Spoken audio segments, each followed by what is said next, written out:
കുറച്ച് മാത്രം ഞാൻ വായിക്കാം. അത് ഒരുപാടുണ്ട്, ഒന്നും വിട്ടുപോകരുത് പ്രധാനപ്പെട്ടത് എന്ന് കരുതിയിട്ടാണ്. നമ്മുടെ സർക്കാർ സ്കൂളുകളിൽ ഇംഗ്ലീഷ് മീഡിയം വിദ്യാഭ്യാസം ഏറെ സന്തോഷിപ്പിക്കുന്ന ഒരു കാര്യമാണ് മാതാപിതാക്കളൊക്കെ, അല്ലെ? ഇംഗ്ലീഷ് മീഡിയം ചേർക്കുക എന്ന് പറയുന്നത് എപ്പോഴും എല്ലാവരുടെയും ജീവിതത്തിലുണ്ടാകുന്ന സ്വപ്നമാണ്. അത് ഇതിലൂടെ സാധ്യമാവാൻ പോവുകയാണ്. ഈ ചേച്ചി ഈ നാട്ടിലൊന്നും അല്ലേ ജീവിക്കുന്നത്? പുതിയതായിട്ട് വന്ന ഇറക്കുമതിയാണോ? വല്ല വിദേശത്ത് എവിടെയെങ്കിലും ആണോ താമസിക്കുന്നത്? എനിക്ക് അറിയാൻ പാടില്ലാണ്ട് ചോദിക്കുകയാണ്. നമ്മുടെ നാട്ടിൽ കേരളത്തിൽ നടക്കുന്ന കാര്യങ്ങളൊന്നും ചേച്ചി ജനിച്ചപ്പോൾ തുടങ്ങി ഒന്നും അറിയാറില്ല എന്നാണ് എനിക്ക് മനസ്സിലാവുന്നത്. അന്യഗ്രഹത്തിൽ നിന്നെങ്ങാൻ പൊട്ടി വീണ അന്യഗ്രഹ ജീവി എങ്ങാനും ആണോ? അറിയാൻ പാടില്ലാത്തതുകൊണ്ട് ചോദിക്കുകയാണ്. നിങ്ങളൊന്നും വിചാരിക്കരുത്.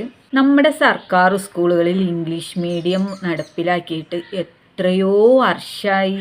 എൻ്റെ ഒരു ഓർമ്മ ശരിയാണെങ്കിൽ ഒരു 20 വർഷത്തിന് മുമ്പേ തന്നെ നമ്മുടെ സർക്കാർ സ്കൂളുകളിൽ ഇംഗ്ലീഷ് മീഡിയം നടപ്പിലാക്കിയിട്ടുണ്ട്. ചേച്ചി ഇത്തരം കാര്യങ്ങൾ പറയുമ്പോൾ മിനിമം നമ്മുടെ നാട്ടിൽ എന്താണ് നടക്കുന്നത് എന്നൊക്കെ അറിഞ്ഞിട്ട് വന്ന് പറയാൻ ശ്രമിക്കുക. പെട്ടെന്നൊരു സുപ്രഭാതത്തിൽ BJPയുടെ സ്ഥാനാർത്ഥിയായിട്ട് പൊട്ടിമുളച്ചിട്ട് ഒന്നും അറിയാണ്ട് ഇങ്ങനെ വിഡ്ഢിത്തരങ്ങൾ വന്നിരുന്ന് എഴുന്നള്ളിക്കരുത്. അറ്റ്ലീസ്റ്റ് ഒരു കാര്യം പറയുമ്പോൾ അതെന്താണ് പറയുന്നത് എന്ന് മനസ്സിലാക്കുക. ഏതായാലും ഇത് എഴുതിയ ആൾ തലയ്ക്ക് ഇത്തിരി പോലും വെളിവില്ലാത്ത, ഒരു തരി പോലും ബുദ്ധിയില്ലാത്ത ഏതോ ഒരു ചാണക സംഖ്യ. അപ്പോൾ ആരോ എഴുതി തന്ന ഒരു കാര്യം ഇതുപോലെ ഒരുപാട് കാര്യങ്ങൾ ഉണ്ട് എന്നാണ് പറയണത്. അപ്പോൾ അതൊക്കെ കേട്ടാലോ ഭയങ്കര കോമഡി ആവില്ലേ? എന്തായാലും അതൊക്കെ ഞങ്ങൾ കേട്ട് പതിയെ ചിരിക്കാം.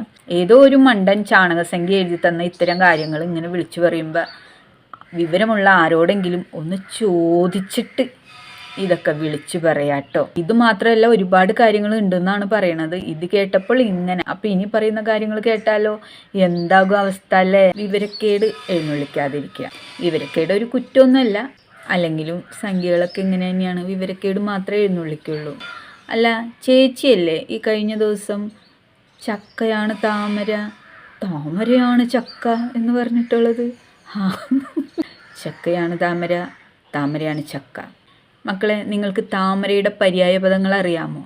അറിയില്ലെങ്കിൽ നിങ്ങൾ കേട്ടോ. നമ്മൾ ഇത്ര നാളും പഠിച്ച താമരയുടെ പര്യായ പദങ്ങളില്ലേ, അതിലിപ്പോൾ ദാ ചക്കയും കൂടി. അപ്പോൾ താമരയുടെ പര്യായ പദങ്ങൾ എല്ലാവർക്കും അറിയില്ലേ? നിങ്ങൾ പഠിച്ചിട്ടില്ലേ? താഴെ സ്കൂളുകളിൽ നിങ്ങൾ പഠിച്ചിട്ടില്ലേ?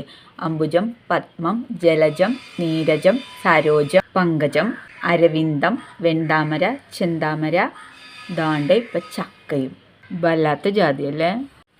ചക്ക മുറിക്കുമ്പോൾ ചക്കയുടെ ആ ചുളകൾ, ഇതളുകൾ താമര പോലെ ഇരിക്കുന്നു പറഞ്ഞ ചേച്ചിയാണ് നമ്മുടെ ഈ ചേച്ചി. ഞാൻ ആദ്യമായിട്ട് കേൾക്കുക ചക്ക താമര പോലെയാണത്ര. ഇത് എവിടെ നിന്ന് കണ്ടുപിടിച്ചുകൊണ്ട് വരുന്നടേ എന്ന് മാത്രമേ എനിക്ക് ചോദിക്കാനുള്ളൂ. എനിക്കിതൊരു പുതിയ അറിവാണ്. ചക്കയാണ് താമര, താമരയാണ് ചക്ക, ചക്ക സമം താമര. ഇത്തരം തലയ്ക്ക് വെളിവില്ലാത്ത കുറേ സ്ഥാനാർത്ഥികളെ നിർത്തിയ BJPക്കാർക്കിടെ ഒരു ഗതികേട്. ഇതൊക്കെ ജയിച്ചാലുള്ള അവസ്ഥ നിങ്ങളൊന്ന് ആലോചിച്ച് നോക്കിയേ. ഇതുപോലുള്ള മന്ദങ്ങൾക്കൊക്കെ BJPയുടെ സ്ഥാനാർത്ഥിയായിട്ട് മാത്രമേ നിൽക്കാൻ പറ്റുള്ളൂ. BJPയുടെ ഒരു ഗതികേട്.